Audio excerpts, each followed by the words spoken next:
Following up to the promises that were made from the 2012 summit to ensure these are closing in on the existing gaps to access on both information and family planning services, the 2013 chapter of the Family Planning Conference kicks off with great news on the progress made since. We are nearly on track to reach our commitment to increase the modern contraceptive prevalence rate from 46% to 56% by the year 2015. But the good prognosis is in its initial phases, as there are 222 million women in need of family planning services.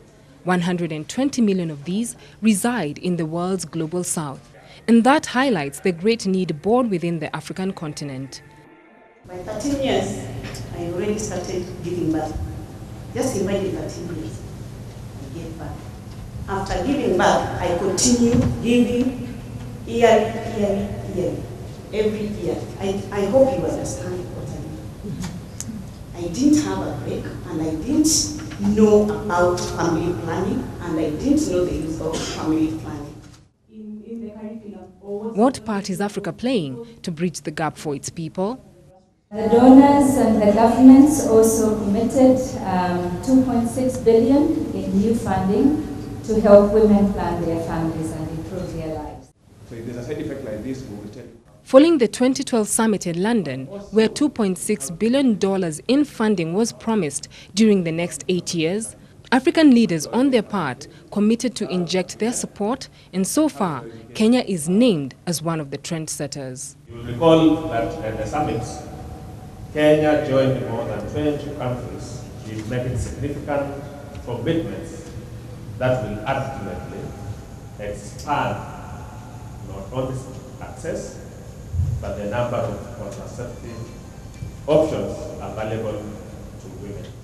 This comes in the face of great hurdles in the health sector, with healthcare providers and institutions highlighted for misconduct in delivery of services to healthcare seekers.